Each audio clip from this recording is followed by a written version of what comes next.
Brasil tem 70 milhões de evangélicos, o que representa cerca de 30% da população. A igreja evangélica segue em expansão no país e, de acordo com as estimativas, os cristãos protestantes poderão ser a fé maioritária em território nacional até o ano de 2032. Em São Paulo, um evento que reúne milhões de evangélicos há 30 anos pelas ruas da capital paulista recebeu o título importante do poder público estadual. Um projeto aprovado aqui no Parlamento da Assembleia Legislativa foi sancionado pelo governador Tarcísio de Freitas e a Lei 17.647 de 2023 passa a considerar a Marcha para Jesus como patrimônio cultural e material do estado de São Paulo. No Alesp Cidadania de hoje, vamos repercutir a aprovação dessa lei e, para nos ajudar a entender a importância desse título concedido a um dos grandes eventos das igrejas evangélicas no Brasil, recebemos na plataforma virtual o teólogo, mestre em ciências da religião e escritor Eric de Oliveira Martins. Eric, seja muito bem-vindo, tudo bem? Tudo bem, muito obrigado pela oportunidade. Nós que agradecemos a sua participação. Eric, eu começo então te perguntando o que de fato é a Marcha para Jesus e como ela surgiu. Marcha para Jesus é um evento especificamente cristão evangélico, né? E quando eu digo evangélico, eu estou trazendo uma singularidade no assunto, não que outros cristãos não participam, mas sua grande maioria são de cristãos evangélicos protestantes, né? Ela nasce em Londres, né? No ano de 1987, e aí ela tem uma grande repercussão lá na década de 80 e chega ao Brasil na década de 90, mais especificamente em 1993, pela Igreja Renascer em Cristo, né? Do apóstolo Estevão Hernandes, da Bispa Sônia, né? Então eles que acabam trazendo essa ideia da Marcha para Jesus. E logo no seu primeiro ano ela expande para o Brasil inteiro, é algo assim, é um fenômeno grandioso, assim, né, de eventos, é muito grande o que acontece nessa primeira marcha.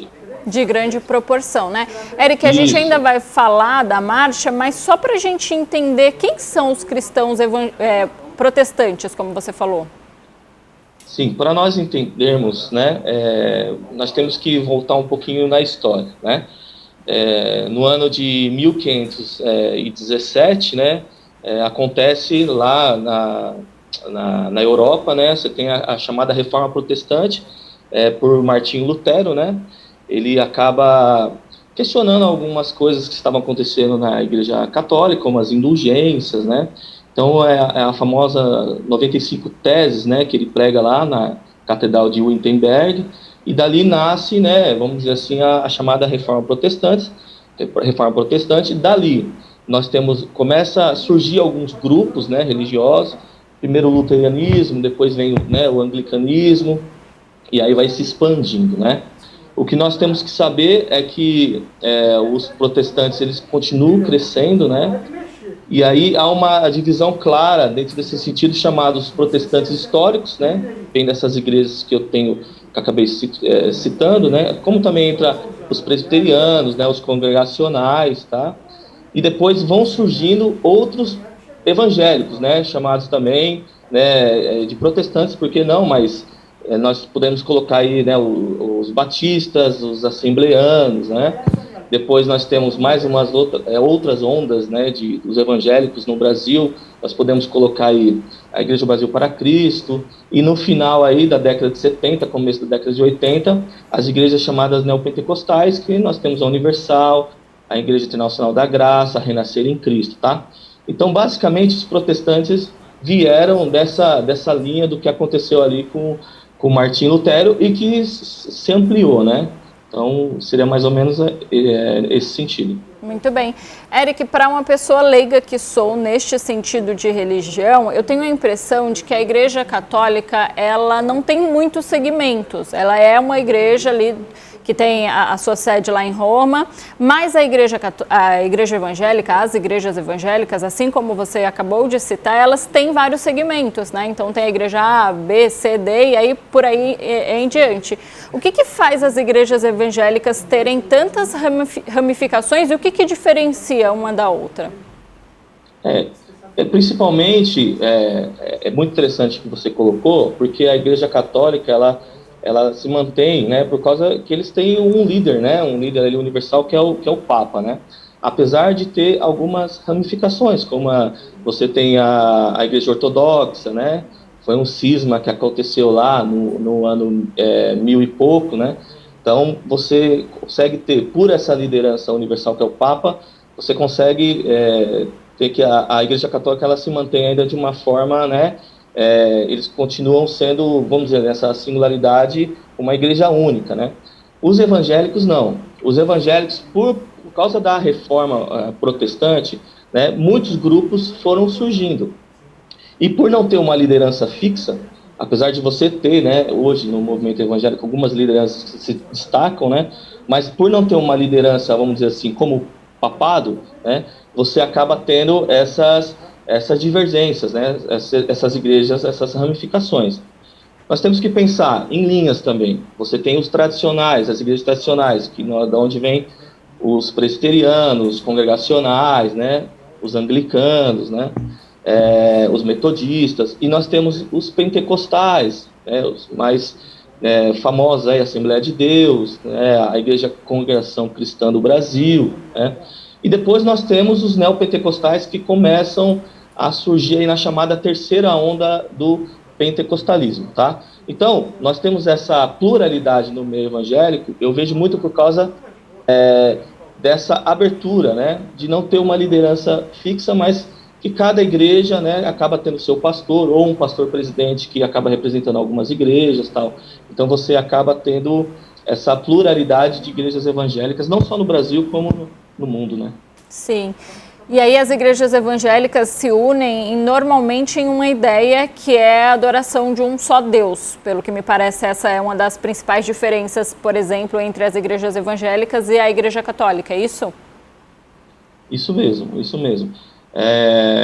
Você tem essa base, né, dessa questão da adoração, né, a Trindade, né. Os católicos vão ter essa questão da Trindade, mas eles acabam também tendo uma veneração por santos, né. A gente tem esses santos que a Igreja Católica acaba tendo como também uma forma dos fiéis lá acabam adorando e tal. No cristianismo protestante ou evangélico, não, né? Não se tem santos, né? Se tem ali Jesus, o Pai, o Espírito Santo, né? Chamada a Trindade, ou Deus Trino, né? Então, não que a Igreja Católica também tem essa questão da Trindade, mas eles acabam colocando ali outros, né? No sentido de santos que podem, no caso, estar nessa questão da adoração, tudo, né? Sim. Eric, a gente consegue ter uma ideia de quantas igrejas evangélicas existem hoje no Brasil? Olha, essa é uma conta impossível de se dizer, porque você tem as principais, né? A maior igreja evangélica do Brasil é a Assembleia de Deus, que nasceu lá, né, em 1910, Gunnar Wing, Daniel Berg, né, suecos, que passaram pelos Estados Unidos, naquele movimento da Rua Azusa, né, do William Seymour. Depois eles vêm para o Brasil, estado do Pará, né. Dali também há uma conexão que muita gente não sabe, mas no começo do pentecostalismo, a Assembleia e a Congregação Cristã, né, meio que se conversavam, né. Então, você tem essas principais, mas já existiam aqui, né, desde o século XIX, né, a Igreja Congregacional, você tinha os presbiterianos, você tinha os anglicanos. Porém, década de 50, quando nasce a chamada segunda onda, né, do pentecostalismo, onde você tem igrejas como Brasil para Cristo, a Igreja do Evangelho Quadrangular, você ainda conseguia nomear, né, algumas igrejas. Porém, na última onda, né, ou a ascensão das igrejas neopentecostais, há uma pluralidade, tá, de igrejas. Então você vai ter em solo brasileiro inúmeras igrejas, né? A reforma, volto a falar, na reforma protestante te deu essa liberdade, porque o que Lutero dizia, né? Que que nós não precisávamos de Papa, né? Há uma briga lá, né, entre Lutero e a Igreja Católica, que nós já falamos um pouquinho. Então, muitas igrejas acabaram, né, nascendo de pontos, né, de pregação, né? Você tem muitos movimentos evangélicos hoje que nasceram de orações e se formou uma igreja. Então, hoje é impossível dizer quantas igrejas tem no Brasil, igrejas evangélicas, né? Se você andar nas ruas de São Paulo, né, você vai ver em cada esquina tem uma igreja evangélica com um nome diferente. Então hoje é impossível, mas o que nós sabemos é que há uma pluralidade muito grande de igrejas evangélicas no Brasil. E o crescimento dessas igrejas, Eric, a gente consegue ver até na própria Marcha para Jesus, que ano após ano reúne um número maior de pessoas, né? Quando que esse movimento acontece anualmente? E o último reuniu quantas pessoas? Então, é um movimento que acontece, agora, se não me falha a memória, é o mesmo, mas eles acabam mudando algumas vezes, né? Lógico que teve a pandemia, deu uma segurada, né? Mas o número de adeptos ou das que participam da Marcha para Jesus, ele vem crescendo a cada ano, tá?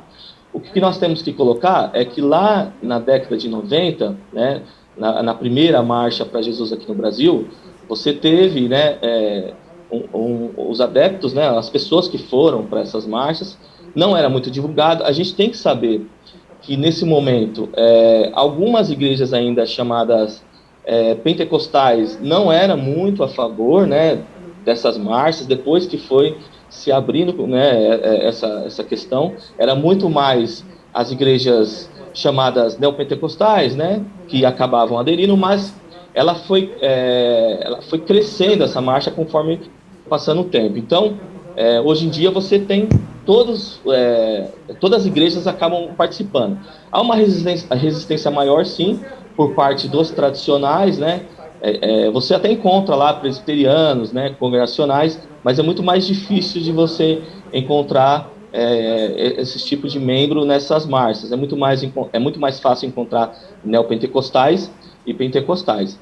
E assim, como o Brasil mesmo, você disse, né, a perspectiva, né, desde lá das décadas os censos, né, que vem falando lá na década de 2000, 2010, né, do crescimento dos evangélicos, né, a tendência é que logo os evangélicos acabem passando em número de membros, né, os católicos, isso não é eu que estou falando, mas é o próprio IBGE que traz isso, né. Então a tendência é que isso aumente cada vez mais, né, essas marchas se tornem cada vez maiores, né. Então a tendência é que tudo que se envolva com o nome, né, vamos dizer assim, nessas questões para Jesus, né, esses eventos acaba aumentando consideravelmente, né. É só você ver os eventos que acabam sendo realizados, né, não só a Marcha para Jesus, mas qualquer evento que tenha questões religiosas da parte dos evangélicos, sempre há um número muito grande de participações devido ao crescimento dos evangélicos em solo brasileiro, né? Sim. Agora, Eric, falando ainda de crescimento, o que a gente pode entender por que as igrejas evangélicas crescem tanto no Brasil? Primeiro, assim, nós temos que pensar na forma de como a igreja evangélica trabalha essa ideia da pregação do evangelho, né? Aqui como diz, nós estamos nessa conversa, não é uma crítica nem nada, mas é o nosso bate-papo. Mas quando você fala em igreja católica, muitas vezes a questão é muito dogmática, né? Para você abrir uma igreja católica, você não consegue abrir um espaço numa igreja católica, porque precisa da aprovação de uma arquidiocese, de um bispo, de um padre, o Vaticano. Então é muito burocrático a coisa. Entre os evangélicos, não, né? Você tem lá uma roda de oração, né? Cresceu ali, provavelmente já vai ter um obreiro ali, já nasce uma igreja, daquela igreja vai nascendo outra. Então, vai se espalhando, né?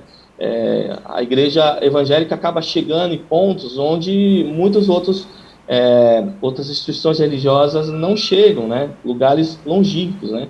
Eu tenho um amigo meu que é missionário lá em Pernambuco, e ele disse, olha assim, Eric, não tem nada aqui, mas tem uma Assembleia de Deus aqui no sertão. Então, a igreja acaba indo para lugares, né? E assim, e dentro desse sentido que eu estou dizendo, é porque tem uma reunião de oração, uma reunião de estudo, acaba nascendo uma igreja e não tem muita burocracia, né?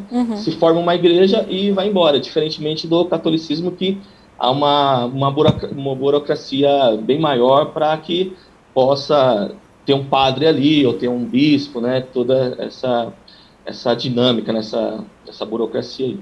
Sim. E se eu estiver errada, Eric, você pode me corrigir, mas eu tenho a impressão também, e claro, neste sentido não é só as igrejas, não são só as igrejas evangélicas, mas todas as outras religiões têm um trabalho social muito grande. E aí, como você acabou de citar, para uma igreja funcionar, uma igreja evangélica funcionar, a burocracia é muito menor que algumas outras instituições. Por conta disso, essas igrejas, elas chegam em lugares, você falou assim, que muita gente não chega, mas tenho até a impressão que essas igrejas chegam em lugares que o Estado não chega, porque até por essa questão de trabalho social. É isso? Isso, perfeita colocação. Muitos locais onde realmente o Estado ele não tem acesso, né? Ou não faz de tudo para ter esse acesso. A gente sabe, né? Muitas vezes, infelizmente, como funciona, né? O nosso país, mas a igreja ela chega. Então, volta esse exemplo que eu dei do meu amigo. Lá tem como eu disse, uma Assembleia de Deus. E a Assembleia de Deus, além da questão da igreja, faz trabalhos com dentistas, né, psicólogos, então acaba tendo, né, essa assistência social mesmo, né, que é o que a igreja também foi chamada, né, para isso. Se você olha para os evangelhos, né, quando você vê Jesus falando, né, do amor ao próximo, do cuidado, né, você vê que a igreja ela tenta agir dessa forma, lógico, né, a gente tem muita coisa que, muitas vezes, as críticas, né, em si, mas no pano de fundo, né, muitas igrejas têm esse trabalho, como outras instituições religiosas, muitas instituições religiosas também têm, porém, a igreja, ela se destaca bem, e quando você chega com uma assistência, né, no nome do evangelho, né, a tendência, sim, é que aquela pessoa se sinta acolhida, né. O Estado não chegou, mas a igreja chegou, trazendo aí um pouco de alimento espiritual, material, trouxe uma roupa, trouxe, né? Então, tudo isso faz com que a igreja cresça, né? As pessoas olham de forma diferente, falam, poxa, legal, tal. Então, e isso fez muito que a igreja evangélica no Brasil crescesse mesmo, né? Volto lá na Assembleia de Deus, né? Estado do Pará, começo do século XX, né? A questão do ciclo da borracha. Então, você tem situações de pessoas vivendo, né, em degradantes mesmo, e a igreja já vem trabalhando com essa assistência. Se você olhar lá a biografia do Gunnar Wingre, né, os jornais que eram divulgados na época, né, falando desse assistencialismo, né, da forma que a igreja trabalha. E é um ponto muito forte em todas as igrejas evangélicas, né? Se você for em qualquer igreja, você vai ver lá que tem o pastor, você tem lá a comunidade, e a grande maioria tem a sua assistência social, que traz, né, a cesta básica, né, que traz o alimento, né. É comum em todas essas igrejas evangélicas, em dia de ceia, né, vou dar um exemplo, na ceia chamada Campanha do Amor, onde você vem para a ceia e traz o alimento para se formar uma cesta básica e entregar para os mais carentes. Então, tudo isso é uma junção para que faça com que a igreja cresça, né? Muito bem. Muito bem. Agora, Eric, como você bem falou, quando a gente vai, por exemplo, uma instituição chega a algum lugar realizando um trabalho ali cristão e um trabalho social em nome de Cristo, existe uma facilidade de aceitação naquele local. E aí você, como estudioso das religiões, você acha que as outras religiões, como por exemplo as de matriz africanas, têm a mesma facilidade de realizar trabalhos, os seus trabalhos, assim como as igrejas evangélicas? Levando em consideração a realidade do Brasil, não só hoje, mas de antes também? Aí é um ponto importante, delicado, importante, porque quando nós falamos de religiões de matriz africana, nós temos algo que vem do Brasil, né, colônia, né, o Brasil escravocrata, que foi esse país, né, o Brasil dos navios negreiros, né? Então, há uma resistência, sim, né? Porque quando se traz essa ideia, né? Quando os próprios religiosos ali, né? Das religiões de matriz africana, que fazem o trabalho também, você tem exemplos, né? Grandes exemplos em São Paulo, no Rio de Janeiro, né?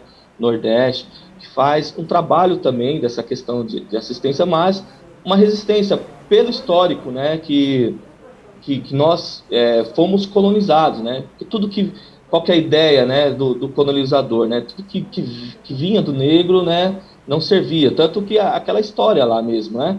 Que o negro ele não teria alma, por isso deveria ser escravizado, né? A questão do racismo. A gente tem hoje, né, falando sobre a lei que transformou, né, a Marcha para Jesus como patrimônio cultural e material do Estado de São Paulo. Mas você já tem, né, a capoeira como exemplo, né, que também é um patrimônio cultural e material, porém, até os anos 30 não poderia ser praticada, ela era criminalizada. Tá lá, né, tá lá no artigo, você puxa, né? Então, por quê? Por causa dessa questão do racismo. Então, há realmente um bloqueio, né? E há algo que eu acho que a igreja ela tem que abrir, né, e aprender mais sobre isso, entender, né, esse conceito das religiões de matriz africana, né, entender como funciona, né, porque eu acho que a ideia, próprio Jesus é essa, né, Jesus ele nunca repreendeu por ter uma religião ou essa, né, muito pelo contrário, né, você tem passagens na Bíblia que Jesus, ele trata, vou dar um exemplo com o centurião romano. O centurião romano não era um judeu como Jesus era. O centurião romano era um cara que adorava outros deuses, mas quando ele chega perto de Jesus, Jesus se impressiona com a fé dele, porque ele estava querendo que o seu servo fosse curado, tudo. Então, Jesus vai falar muito forte com os religiosos, né? Isso é muito claro. Então, eu acho que a igreja tem que fazer mais parcerias mesmo, trabalhar, né? Cada um com a sua religião. O Brasil é um estado laico, né? E a Constituição, nossa, né, ela dá liberdade de culto para todos, né? Então, quando se trata de religiões de matriz africana, há sim um bloqueio, porém, nós entendemos, né, pelo histórico que o nosso Brasil foi colonizado por tudo aquilo, pelo resquícios da escravidão, por tudo aquilo que os negros sofreram, né? E ainda que hoje, né, nós vemos, né, falando sobre muito isso, né?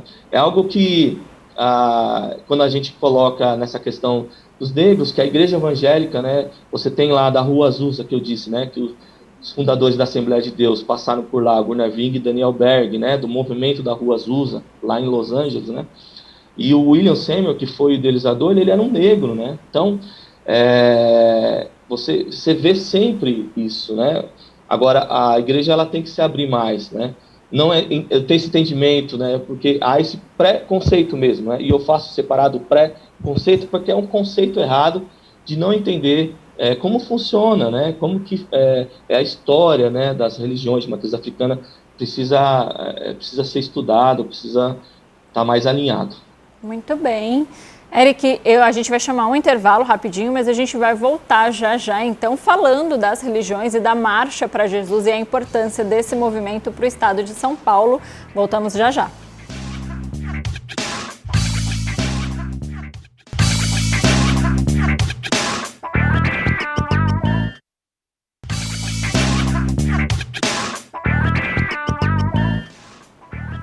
Olá, voltamos para o segundo bloco do Alesp Cidadania e hoje nós estamos falando da Marcha para Jesus, que agora é patrimônio cultural do estado de São Paulo. E a gente tem aqui o teólogo Eric, que estava falando para a gente no final do primeiro bloco sobre o preconceito que algumas religiões de matriz africana sofrem e sofreram, não só no estado de São Paulo, mas também no país. E, Eric, então eu vou dar continuidade. Com base nisso, você mesmo citou os motivos pelos quais essas religiões ainda sofrem tanto preconceito. O movimento cristão no Brasil já sofreu algum preconceito? Sofre ainda? Então, o movimento cristão, eu vou dizer, cristão católico, desde que chegou aqui, os portugueses, né, teve toda uma ideia, né, de como foi a colonização e tal. Porém, cristão evangélico, vamos dizer assim, ou os protestantes, né, no começo tiveram, sim, uma certa dificuldade, né, principalmente por questões da Igreja Católica. O Brasil, um país extremamente, né, católico, nós temos que pensar que até a proclamação da República, né, a religião oficial do Brasil era o catolicismo, né, vem a proclamação da República, o Brasil se torna, né, um Estado laico. Porém, com a vinda, né, desses imigrantes, vamos dizer assim, né, desses missionários que vêm para o Brasil, há uma certa resistência por parte realmente da Igreja Católica. Você vê na história, né, quando você pega as histórias, por exemplo, da Assembleia de Deus, você tem lá os relatos de como estava acontecendo, né, esse bloqueio, né? Então você tem, né, isso vai adentrando no século XX, né, você tem, por essa ideia mesmo, né, ainda do catolicismo, né, esse bloqueio mesmo, né, e aí só que nós temos aí, depois década de 90, anos 2000, isso, a tendência foi diminuindo, né, porque lógico que foi crescendo o número de evangélicos, né, também foi entendendo, né, a ideia, né, que os evangélicos propunham, né.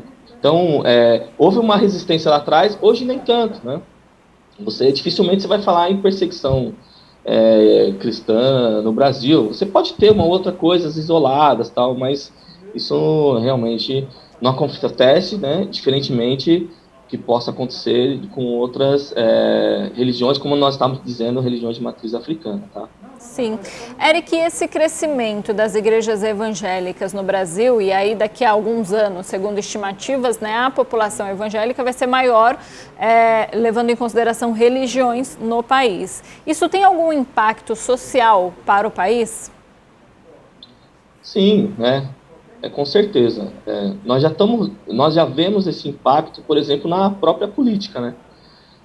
Se nós pudéssemos voltar no tempo e ver as ideias, né, das igrejas na década de 80, 70, 80, essa questão da política mesmo era considerada, era o que se falava, né? A política é do diabo, né? A televisão é do diabo, essas coisas, né, que acontecia ali naquelas décadas. Porém, depois foi se abrindo, apesar de na década de 80 nós já temos uma bancada evangélica, depois foi se abrindo, né?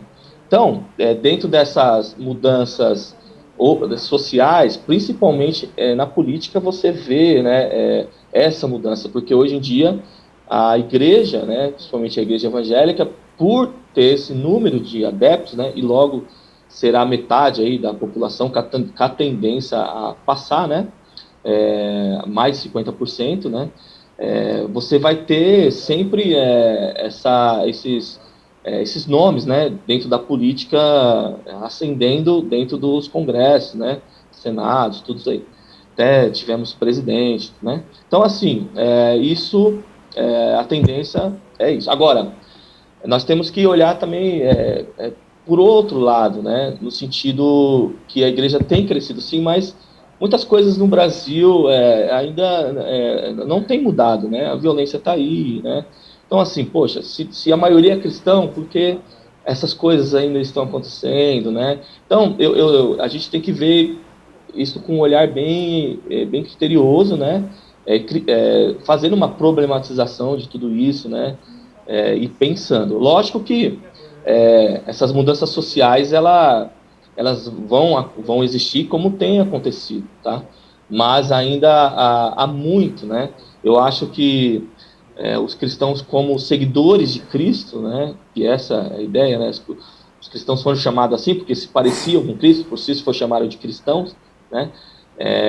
Tem que realmente mudar em muitos aspectos. E aqui eu não estou dizendo questões de partido A, B, mas de mudança social mesmo, né? De a gente se compadecer do próximo, né? Como Jesus mesmo falou, de nós questionarmos, né? Por que não tem um hospital aqui, moradia, por que as pessoas morrem em situações como lá no litoral norte, né? A crítica de por que tantos templos enormes, né, sendo que a gente poderia pensar em tipos realmente de moradias, né, porque o próprio Jesus falou, né, onde tivesse dois reunidos no meu nome, ali eu estaria. Então, a questão não é templo, mas são as pessoas, né, importante. Então, eu acho que a igreja tinha que olhar mais para as pessoas, né, no social. Eu acho que no futuro a tendência é que isso acabe melhorando, mudando, né, as pessoas conscientes mais, a informação chegando mais, né, os jovens vindo aí com mais acesso às informações. Então eu acho que isso pode acabar tendo uma perspectiva melhor do que nós temos hoje. É interessante isso que você falou, Eric, porque de fato, principalmente nos 2 últimos anos, aconteceu um movimento muito grande de separação na sociedade de um modo geral, né? Então, ou você faz parte do lado A, ou você faz parte do lado B. E isso aconteceu agora também dentro das igrejas, né? A gente pode se dizer que, né, principalmente nas últimas eleições, a gente não vai falar aqui de nomes, mas assim, esse movimento e essa divisão aconteceu dentro das igrejas, quando, na verdade, a ideia central das igrejas cristãs, sejam elas evangélicas ou não, é a adoração de uma pessoa e é repetir os atos que Jesus Cristo fazia, né, que era ajudar o próximo e não entrar com esse julgamento. Com base nisso, a gente pode considerar que este movimento, que é a Marcha para Jesus, que não é um movimento de uma igreja só, mas de várias outras e não só evangélicas, pode ser uma quebra aí nessa situação tão pesada que se instalou? Você trouxe um ponto importante, né? Nós nunca tivemos, né, o que aconteceu agora, né? Assim, nesse sentido de rachas mesmo, né, dentro de igrejas, né, por causa de partido A, partido B, né, tudo isso daí. Como eu disse, lá atrás, o cristão não se preocupava muito com essa questão, né, os cristãos aqui evangélicos no Brasil não se preocupavam muito com essa questão da política, né. O intuito era, como diz lá a igreja quadrangular, né, Jesus cura, salva, batiza com o Espírito Santo e vai voltar, né. Esses eram os pilares das igrejas, né? Essa questão da pregação do evangelho, do ajudar o próximo e tal. Porém, isso recentemente se tornou algo que, infelizmente, aconteceram várias divisões e tal, e isso foi bem complicado, né? Até hoje você tem inúmeras pessoas que, né, não se ajustaram dentro das igrejas e acabam, né, ou indo para um outro lugar, ou acabam parando e tal. Eu acho assim, pensando no início da Marcha para Jesus, né, lá em 93, você já tinha lá, assim, né, os políticos que estavam, né, já na marcha, participando, mas nunca foi o foco em si da marcha, né? A marcha sempre foi o que o nome diz, a marcha era para Jesus. A marcha não era para político A ou político B. Então, o foco era esse, né? Eu tenho, para mim, né, pelo que eu tenho acompanhado, né, e conversado com outros pesquisadores, né, outros colegas, que de um tempo para cá, infelizmente, algumas marchas se tornaram mais marcha para político tal do que marcha para Jesus, né? Então, eu acho que é importante voltar às raízes, né, porque nós tivemos a marcha para Jesus, que era o intuito de divulgar o nome de Jesus e tal. Eu espero que sim, né, com essa lei, né, com que as pessoas agora voltem, né, a participar das marchas, né, não só em São Paulo, mas como vai ter no Brasil inteiro, que volte a ter esse foco, né, em Jesus, que é o centro ali, né. Por mim, acho que nessas marchas poderiam estar todos lá, mas acho que teria que não ter político falando, porque acaba agradando um, desagradando outros, né? A gente sabe que na multidão você tem todo tipo de pessoas, né? Na Marcha para Jesus você vai ter assembleano, você vai ter, né, congregacional, você vai ter um corintiano, você vai ter um palmeirense, você vai ter um de lado A, lado B. Então eu acho que o intuito ali teria que ser, né, realmente como foi lá no começo, de louvor, de pregação, divulgação, né? Eu acho que teria que voltar mais dentro dessas raízes, né? Quem sabe agora as coisas não retornem como era antigamente, né? Muito bem. E agora, Eric, qual que é a importância, então, desse movimento tão importante que reúne tantas pessoas e que tem essa ideia tão bonita de agora ser lei e ser declarado como patrimônio cultural? Sim, eu acho que o primeiro ponto o que traz para a cidade, né, para o estado de São Paulo, sempre, sempre trouxe, né, a questão do turismo, né, milhares de pessoas, né, sempre vão nas marchas, mas que agora o estado também, né, tendo essa participação maior na questão, sempre teve, né, a segurança, o evento e tal, mas agora com lei o estado ele tem que agir mais nesse sentido, né?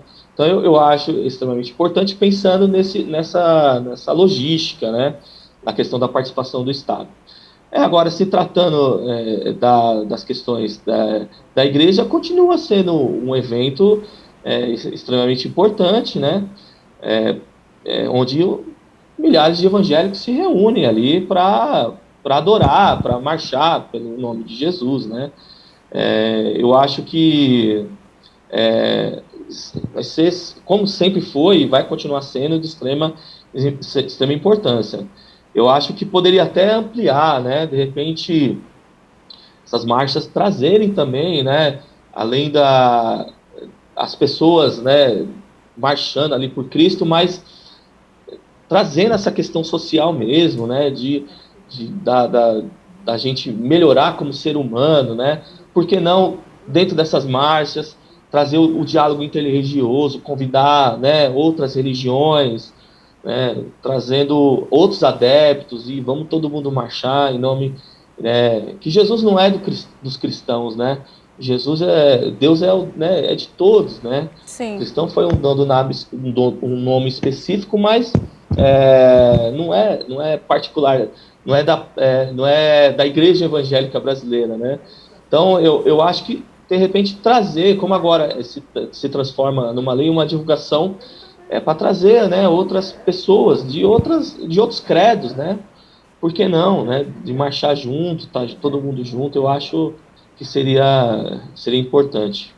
Tomara então que os organizadores ouçam essa sua mensagem e que de fato o movimento que já é tão legal se torne cada dia mais democrático, né? Que eu acho que é um movimento, falando de público evangélico, maior do país e um dos mais importantes do mundo também, né, Eric?